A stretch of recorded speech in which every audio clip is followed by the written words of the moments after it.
बिस्मि रब्बिश शुहदा रब्बना फ़्तह बैनना व बैन क़ौमिना बिल हक़ व अंत खैरुल फ़ातिहीन। प्रोग्राम इश्क़ हुसैन में मावा जो मेज़बान अब्दुल मोमिन मेमन। इश्क़ हुसैन सलामुल्लाहि अलैहि केॾी शानदार तफ़हीम बयान थियल आहे हिन रुबाईअ में इश्क़ हुसैन जी। तर्क मालो तर्क जानो तर्क सर दर तरीक़े इश्क़ अव्वल मंजिल अस्त। इश्क़ सुल्तान अस्त व बुरहान मुबीन हर दो आलम इश्क़ रा ज़ेर नगीन। हज़रत हुसैन साईं रज़ी अल्लाह अन्हु व सलामुल्लाहि अलैहि जॾहिं ला इलाहा इल्लल्लाह जे रूह खे आबियार करण जे लाइ बातिल जे हथ ते आण मञण खां ठुप न कर था कनि, चिटो इनकार था कनि, तॾहिं बातिल जे ऐवाननि में ज़लज़ला बर्पा थी था वञनि। कूफ़े मां 12,000 ख़त जॾहिं मौसूल थियनि था त पाण अख़लाक़ी तनाज़ुर में कूफ़े वारनि जे निदाउनि जे वर्जा जे लाइ उन्हनि जे सद खे जी चवण जे लाइ आमादा थियनि था ऐं पंहिंजे सोट सैयदना हज़रत मुस्लिम बिन अकील सलामुल्लाहि अलैहि खे रवानो फ़रमाइनि था त वञी कूफ़े जा हालात जाचे अचो। हज़रत मुस्लिम बिन अकील जॾहिं कूफ़े में वारिद थियनि था त 18,000 माण्हू उन जे हथ ते बैयत कनि था ऐं उन जे हुज़ूर में नज़राना पेश कनि था। अहल बैत इज़ाम ते पंहिंजो माल ऐं जान ऐं घर बार घोरण जे लाइ वचन ऐं वाइदा बि करण लॻनि था। उहे सभु शियाने अली हुया जेके हाणे शियाने हुसैन आहिनि, जेके शियाने अहल बैत आहिनि सलामुल्लाहि अलैहिम। हज़रत मुस्लिम बिन अकील कूफ़े में जॾहिं वारिद थियनि था त पाण मुख़्तार बिन उबैदा वटि तरसनि था ऐं उते बैत जो सिलसिलो जारी रखनि था। इब्न ज़ियाद खे जेको कूफ़े जो ताज़ो गवर्नर मुक़ररु कयो वियो हो यज़ीद जे तरफ़ां हज़रत मुस्लिम बिन अकील सां निमटण ऐं सैयदना सैयद शुहदा हज़रत इमाम हुसैन जे रस्ता रोक जे लाइ, उन कूफ़े जे उन्हनि माण्हुनि खे हिसाइण जे लाइ तक़रीर शुरू कई जंहिंमें हुन सरेआम इहा ॻाल्हि कई त जेको बि शख़्स हज़रत मुस्लिम बिन अकील जो साथ ॾींदो मां उनखे न छॾींदुसि। यज़ीद जे हथ ते बैत करण खां जेको लवाईंदो मां उनखे बर्बादु करे छॾींदुसि। हर माण्हूअ खे मारे जेको यज़ीद जे बैत जो मुनकिर आहे उन जो लाशो उन जे घर जे दरवाज़े ते लटकाए छॾींदुसि त जीअं ख़ौफ़ ऐं दहका माण्हुनि जे दिलनि खे हिसाईंदो रहे ऐं दिमाग़नि खे मफ़लूज कंदो रहे। इहा हिकिड़ी अज़ली नफ़्सियात रही आहे बातिल क़ुव्वतुनि जी। सितीज़कार रहा है अज़ल से ता इमरोज़ चराग़ मुस्तफ़ी से शरार बूला भी। बातिल क़ुव्वतुनि जॾहिं हक़ जे मथां हलां करण जी मुनज़्ज़म पुख़्ता इरादी ॾेखारी त हेॾां हक़ जा पासदार जेके अहल बैत इज़ाम अहल बैत अतहार जे सूरत में मौजूदु हुया कुर्रे अर्ज़ ते, उन्हनि हमेशह जा बातिल सां महाज़ाराईअ जे लाइ न पंहिंजे सिर जी परवाह कई, न पंहिंजे तन जी परवाह कई, न पंहिंजे धन जी परवाह कई, न पंहिंजे घर ॿार जी परवाह कई। दीन इस्लाम जेको इंसानियत जे आज़ादीअ जो आफ़ाक़ी हुञाण आहे। इंसानियत जे आज़ादीअ ते का बि कंप्रोमाइज़ करण जे बजाए उन्हनि बातिल खे ललकारे ऐं उन्हनि सां महाज़ाराईअ जे लाइ हमेशह मैदान वसायो आहे। कूफ़ी लायूफ़ी या चवणी मशहूरु आहे त कूफ़ी वफ़ा नाहिनि कंदा। इब्न ज़ियाद जे दहकाईंदड़ तक़रीर जे असर में जॾहिं अची वञनि था, हज़रत मुस्लिम बिन अकील पंहिंजे रहाइशगाह खे तब्दील कंदे ऐं शरीक बिन आवर जे दोस्त मुहिब अहल बैत हानी बिन उर्वा वटि हली अचनि था। हानी बिन उर्वा मुहिब अहल बैत आहे। मुहिब अहल बैत हुजण जे करे हज़रत मुस्लिम साईं उन्हनि जे दरवाज़े ते बिना इतलाह जे तशरीफ़ फरमा थियनि था त हानी बिन उर्वा खे इहा ॻाल्हि नागवार थी गुज़रे ऐं हू हज़रत मुस्लिम सां पंहिंजे कावड़ जो इज़हार कंदे चवणु लॻनि था त जेकॾहिं तव्हां अहल बैत मंदा न हुजो हा ऐं जेकॾहिं तव्हां मुंहिंजे दर ते महिमान जी सूरत में न अचो हा त वल्लाह मां तव्हांखे कॾहिं बि पनाह न ॾियां हा। मुंहिंजे गैरत जे ख़िलाफ़ु आहे त मां अहल बैत जे हिकिड़े सरकर्दा फ़र्द खे पंहिंजे घर वटि मां तड़े कढां या मां उनखे पनाह ॾियण खां इनकार कयां। तव्हां हली आया आहियो, बादले नाख़्वास्ता मां तव्हांखे पंहिंजे घर में पनाह थो ॾियां। हज़रत मुस्लिम साईं जी हानी बिन उर्वा सां हुजतूं हुयूं दोस्तीअ में, पाण उते तरसनि था, रहनि था। मुहिबान अहल बैत कूफ़े में जेके बाक़ी रहिजी विया हुआ उहे सभु उन्हनि जे हथ ते बैत बि कंदा था रहनि, नज़राना बि पेश कंदा था रहनि ऐं पंहिंजे वचन ऐं वाइदनि सां उन्हनि खे साथ दिहानीअ जी पूरी यकीन दिहानी बि ॾियारींदा था अचनि। शरीक बिन अवर बे मुहिब अहल बैत आहे। उहो इब्न ज़ियाद सां बसरे मां कूफ़े कही आयो हुयो इब्न ज़ियाद जे काफ़िले में, पर छाकाणि त हुन जे क़ल्ब में ईमान जी लाट रोशन हुई जंहिं करे हुन हज़रत मुस्लिम सां हमदर्दीअ जो इज़हार कयो ऐं हज़रत मुस्लिम सां हमदर्दीअ जे इज़हार जे सूरत में हू पंहिंजे वचन ऐं वाइदनि खे हज़रत मुस्लिम ॾांहुं माइल करे वेठो। गुफ़्तगू जो सिलसिलो उन्हनि जो जारी हुयो, ॻाल्हियूं पाण में हलंदियूं रहियूं, कचहरियूं थींदियूं रहियूं, मुनज़्ज़म रिथाबंदी थींदी रही त कूफ़े जे कसरे अमारत खे, दारुल हुकूमत खे कीअं लर्ज़ाइजे ऐं बातिल खे कीअं शिकस्त ॾिजे। त शरीक बिन अवर ओचितो बीमार थी थो पवे। इब्न ज़ियाद खे ख़बर थी पवे त शरीक बिन अवर उर्वा बिन हानीअ जे घर में तरसियल आहे। उन खां तबह पुरसीअ जो इतलाह ॾेई अचणु थो चाहे। शरीक बिन अवर सैयदना हज़रत मुस्लिम साईं खे फ़रमाइनि था त तव्हां पंहिंजी तलवार खे तयारु रखो, मां तव्हांखे आवाज़ु ॾींदुसि, मूंखे पाणी पियारियो वञे।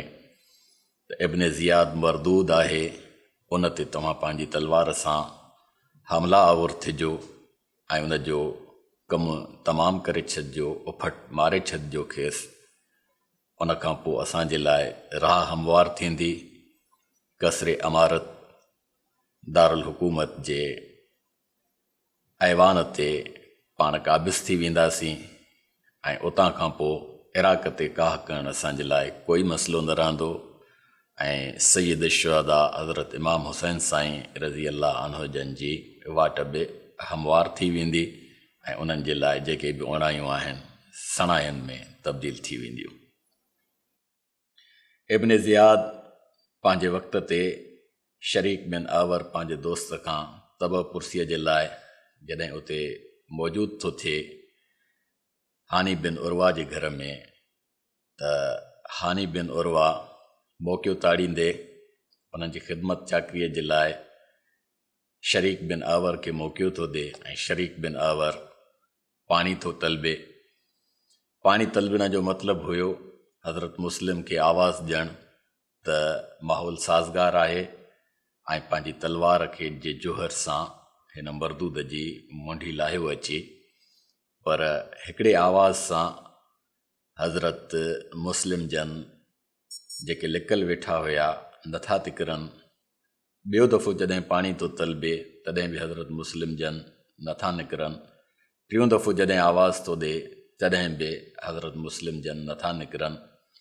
त शरीक बिन आवर जेको सचो मुहिब अहल बैत आहे, उहो अरबीअ जो हिकिड़ो शेर थो पढ़े, मा तंज़ुरून बिसलमा अन तुहय्युहा, मा तंज़ुरून बिसलमा अन तुहय्युहा इस्किनीहा व इन कानत फी नफ़्सी। सलमा खे छा थियो आहे जो उहा पंहिंजे जियापे जे लाइ वाट नथी जोड़े। सलमा खे घुर्जे त मूंखे पाणी पीआरे, भली उन दौरान मुंहिंजो सिर बि हलियो वञे। इब्न ज़ियाद जो मुहाफ़िज़ जेको बॉडीगार्ड उन इन ॻाल्हि खे ताड़े वरितो, हर दफ़े शरीक बिन आवर पाणी छो थो तलबे ऐं पाणी न मिलण जे सूरत में उहो अहिड़ो शेर छो थो पढ़े जंहिंमें इहे अल्फाज़ आहिनि, इस्किनिया व इनकानत फी नफ़्सी, मूंखे पाणी ज़रूरु पियारियो वञे, भली मुंहिंजी जान हली वञे, भली मुंहिंजो सिर घोर थी वञे। इब्न ज़ियाद खे पंहिंजे मुहाफ़िज़ हथ मां वरितो, उनखे उथण जो इशारो कयईं, हू न उथियो, उनखे बांह मां छिके ऐं ॿाहिरि वठी आयो। इब्न ज़ियाद वाइड़ो थी वियो त तूं हीउ छा पियो करें, जीअं तुंहिंजी ज़रूरत जो तूं मुंहिंजी बांह में हथु विझी मुंहिंजो बॉडीगार्ड थी करे, मुंहिंजो नौकर थी करे ऐं मूंखे ईअं गेलें थो। मुहाफ़िज़ हुनजो वफ़ादार हुयो, हुनखे कसम खणी ॿुधायो त वल्लाह तुंहिंजे क़त्ल जी साज़िश पई थिए।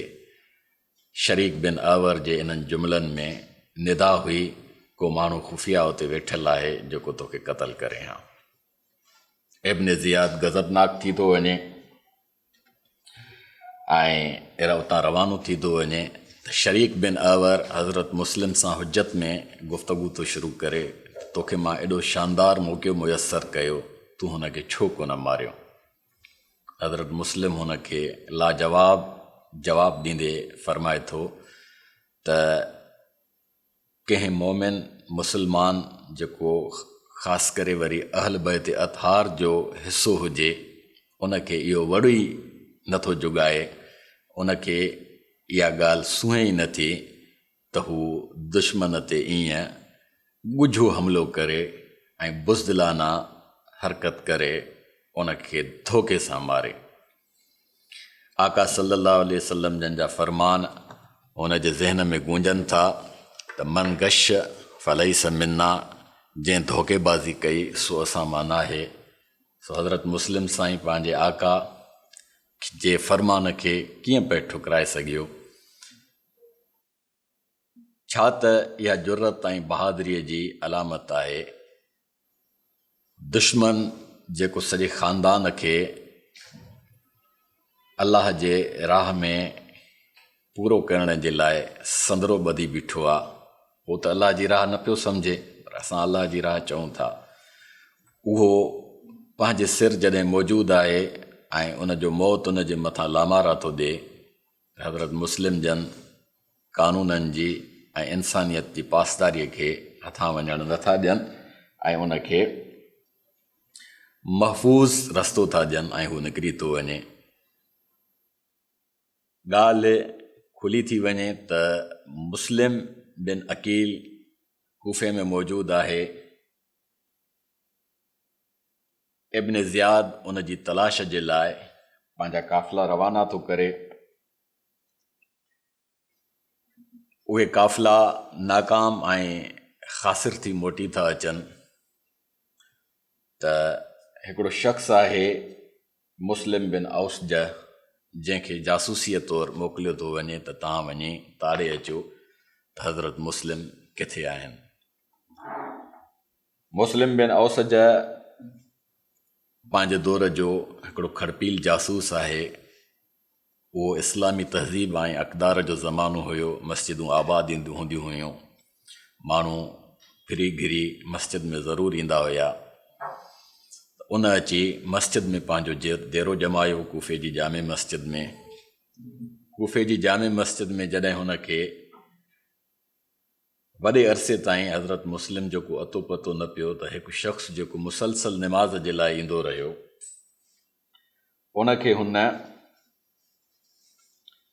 चयो त उहो मुस्लिम बिन औस जा हुयो।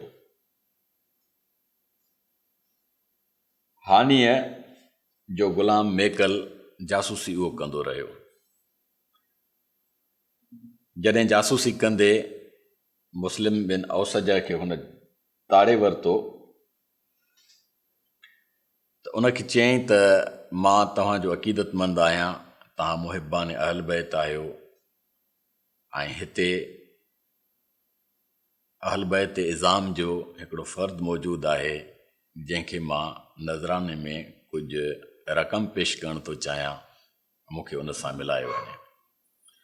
मुस्लिम बिन औस जा उन खां सवाल थो पुछे मेकल खां त एतिरा ॿिया निमाज़ी मौजूदु आहिनि, तूं उन्हनि खे नज़रानो नथो ॾिए, सिर्फ़ु मूंखे नज़रानो ॾियण जी छा माना आहे? त हू शातिर हुयो, खड़पील हुयो। वराणियांसि त तुंहिंजे चहिरे जी मासूमियत ऐं तुंहिंजे इबादत गुज़ारीअ जे गुदाज़ ऐं इज्ज़ियो नियाज़ में मूंखे जेका कशिश महसूसु थी आहे, मां चाहियां थो त मां तुंहिंजे तवसुत सां हज़रत मुस्लिम साईं ताईं पंहिंजा नज़राना पहुचायां। 3000 दिरहम उन जी ख़िदमत में पेश कया था वञनि मुस्लिम बिन औस जा जी, त उहे हज़रत मुस्लिम जे हुज़ूर में पहुचाया वञनि। मुस्लिम बिन औस जा तां मेल जोल जे लाइ मेकल ग़ुलाम जेको आहे उहो जॾहिं उते पहुचे थो हज़रत मुस्लिम जी दरबार में, त हज़रत मुस्लिम उन्हनि 3000 दिरहमनि मां हथियार ख़रीद करण जो हुकुम था सादिर फरमाइनि। ऐं बैत जो सिलसिलो उते जारी ॾिसंदे जॾहिं उहो पंहिंजी रिपोर्ट पेश करे थो दरबार यज़ीद में, जेका कूफ़े में इब्न ज़ियाद जे सूरत में मौजूदु आहे, जेको हवारी आहे यज़ीद जो, त इब्न ज़ियाद कावड़ में ॻाढ़ो थी थो वञे ऐं हू उनखे इन ॻाल्हि ते आमादा थो करे त कंहिं बि सूरत में तव्हां मुस्लिम खे गिरफ़्तार करे मूं वटि पेश कयो। हज़रत मुस्लिम खे जॾहिं इन ॻाल्हि जी परुड़ पइजी थी वञे त पाण मोहतात था रहनि, इब्न ज़ियाद उर्वा बिन हामीअ खे नियापो थो करे त तव्हां मूं ॾे अचणु वञणु छो छॾे ॾिनो आहे, त उनखे ॿुधायो थो वञे त उर्वा बिन हानी बीमार आहे, जंहिंजे करे हुन तव्हां ॾे अचणु वञणु छॾे ॾिनो आहे। त मेकल जेको ग़ुलाम हुयो हुनखे ॿुधायो त हानी बीमार न आहे, चाक चङो भलो आहे, ॼाणी ॿुझी तव्हां ॾे अचणु वञणु हुन छॾे ॾिनो आहे। खेसि नियापो पहुतो इब्न ज़ियाद जो त हू मूं वटि अचे। जॾहिं उर्वा बिन हानी उन वटि पहुचे थो त इब्न ज़ियाद हुन खां पुछे थो, पहिरियों हुन सां हुनजो मेल जोल जो रवैयो अढंगो थो रहे, त उर्वा बिन हानी परेशान थो थिए ऐं हुन जे तेवरनि मां महसूसु थो करे वञे त शायदि ॻाल्हि खुली चुकी आहे ऐं राज़ पधिरो थी चुको आहे। इब्न ज़ियाद जॾहिं उर्वा बिन हानीअ खे सख़्तीअ सां पेश थो अचे ऐं उन खां पुछेसि थो त मुस्लिम तो वटि पनाह गज़ी आहे, तूं हुनखे पनाह कीअं ॾिनी आहे, जेको असांजो दुश्मन आहे, जेको यज़ीद जे तख़्त खे ऊंधो करण जे लाइ संदरो ॿधी बीठो आहे। तव्हां असांजा बैत याफ़्ता आहियो, तव्हां असांजा हवारी आहियो, तव्हां असांजा मददगार आहियो, तव्हां असांजा सहूलतकार आहियो, पोइ छो था असांजे लाइ रस्ता सोढ़ा कयो? त उर्वा बिन हानी उते इन ॻाल्हि जो इनकार थो करे, पर जॾहिं मेकल उन जे साम्हूं बके थो त मां पाण अखियुनि सां ही मंज़र ॾिसी आयो आहियां त तव्हां हथियार बि ख़रीद कयो पिया, तव्हां बैत जो सिलसिलो बि जारी रखियूं वेठा आहियो, हज़रत मुस्लिम बिन अकील तव्हांजे घर में वाक़ई पनाह गज़ी आहे, त उर्वा बिन हामीअ जा छह छिजी था पवनि ऐं हू इन ॻाल्हि ते हैरान थी थो वञे, परेशान थी थो वञे त ही निपुटरो, ही शातिर ऐं खड़पील माण्हू दरअसल असांजी जासूसीअ ते ईंदो रहियो आहे। इब्न ज़ियाद उनखे चवे थो त मुस्लिम जो सिर मुंहिंजे हवाले कर। उर्वा बिन हानी अरब क़ौम जो उहो जंगजू शहसवार हुयो जेको वाइदे जो पको ऐं पुख़्तो हुयो, इनकार करे बीह थो रहे त मां पंहिंजे महिमान जी बांह जेको मूं वटि पनाह गज़ी आहे तव्हांजे हवाले नथो करे सघां। त उन जे मथां जॾहिं सख़्ती थी थिए त हू चए थो त इन शर्त सां हवाले कंदुसि त तव्हां हुनखे कुझु बि न चवंदव ऐं तव्हां हुनखे कंहिं बि क़िस्म जी तकलीफ़ न पहुचाईंदव। इब्न ज़ियाद छाकाणि त आपे मां निकितल आहे ऐं हू इन ॻाल्हि ते ज़ोर थो ॾिए त मां पंहिंजे इन दुश्मन खे कीअं छॾे सघंदुसि, मां ज़रूरु खेसि बहर सूरत क़तल कंदुसि माअज़ल्ला। त उर्वा बिन हानी बि इन ॻाल्हि ते बज़िद थो रहे त मां पंहिंजे अरब रिवायतुनि खे, ईमान जे पासदारीअ खे कॾहिं बि गिरगिलो थियणु ऐं कमज़ोर थियणु न ॾींदुसि ऐं पंहिंजे पनाह गज़ी महिमान जी बांह तव्हांजे हवाले नथो करे सघां। त उर्वा बिन हामीअ खे हुन जा वाठा मारण था लॻनि, हू रतो छाण थी थो वञे, हुनखे ठोंशा था हणनि, हुनजे नक मां नकहीर वहण थी लॻे, हुनखे भाला था हणनि त हुनजे भिरूअ जो हिकिड़ो पासो हॾीअ समेत टुटी थो पवे ऐं हू रतो छाण थी थो वञे ऐं हुनखे क़ैद कयो थो वञे। उर्वा बिन हानीअ जे शख़्सनि खे जॾहिं पतो पवे थो त असांजे सरदार खे मारियो कुटियो वियो आहे ऐं मारे कुटे क़तल कयो वियो आहे, त उन जे क़बीले जा 3 जंगजू हिजार बिन जिबिर, तवा,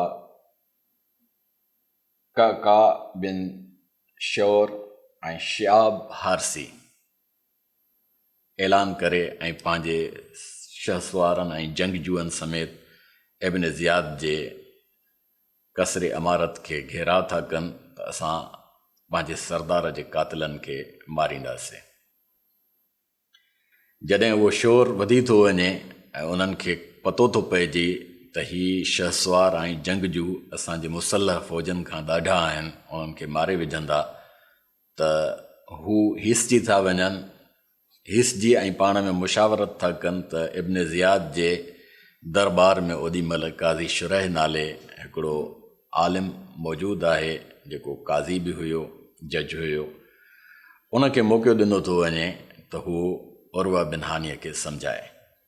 उर्वा बिन हानीअ खे जॾहिं उहो सम्झाइण थो लॻे त तव्हां कंहिं बि सूरत में मुस्लिम बिन अकील जी बांह इब्न ज़ियाद जे हवाले कयो, उनखे क़तल न कयो वेंदो, मां ज़मानत थो ॾियां, त उर्वा बिन हानी इन ॻाल्हि ते बिल्कुलु बि आमादा नथो थिए, त उहो अञा वधीक परेशान थो थिए ऐं उनखे सम्झाए थो त तुंहिंजे क़बीले जा माण्हू ॿाहिरि आयल आहिनि, मुहासिरो करे बीठा आहिनि कसरे अमारत खे, हू ज़रूरु इब्न ज़ियाद खे नुक़सानु पहुचाईंदा, असांखे बि न छॾींदा, मारे छॾींदा, छो त हुननि जा तेवर ॿुधाइनि था त हू पंहिंजे क़बीले जे सरदार जे इंतकाम जे लाइ कंहिं बि हद ताईं वञी सघनि था।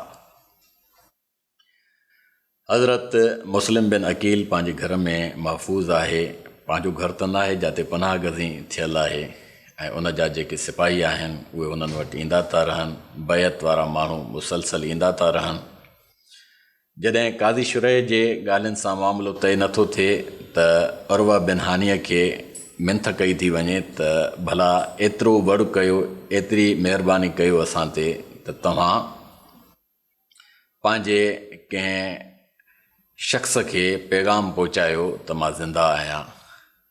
जॾहिं उन्हनि खे इहा ॻाल्हि सम्झ में थी अचे त उर्वा बिन हानी पंहिंजे कबीले ॾांहुं पैगाम थो मोकिले त मां सलामत आहियां, मूंखे मारियो न वियो आहे, ऐं हज़रत मुस्लिम बिन अकील खे महफ़ूज़ रखण जे लाइ तव्हां हर क़िस्म जी ॻाल्हि कंदा रहो। ऐं हज़रत मुस्लिम बिन अकील खे नियापो ॾिजो त हू हज़रत हुसैन साईं खे मना करे त हू हेॾे न अचे। त उर्वा बिन हानीअ जे इन ॻाल्हि खे काज़ी शुरह जे तवसुत सां उन जे कबीले ताईं पहुचायो थो वञे, ऐं जॾहिं उन्हनि खे यकीन थो थिए त असांजो सरदार क़तल नाहे थियो त उहे शख़्स मुंतशिर थी था वञनि, टिड़ी पखड़ी था वञनि, ऐं उर्वा बिन हानी जेको उते मौजूदु आहे उन जे मथां वरी नए सिरे सां सख़्ती कई थी वञे, छो त दुश्मन जो हरबो जेको हूंदो आहे उहो बुज़दिलाणो हूंदो आहे।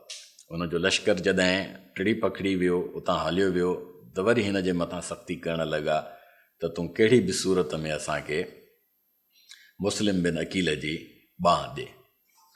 मुस्लिम बिन अकील चवे थो मां बांह क़तन कोन ॾींदुसि, एतिरो आहे त मां हुनखे पंहिंजे घर मां रवानो करण जे लाइ एतिरी जुरत करे सघां थो।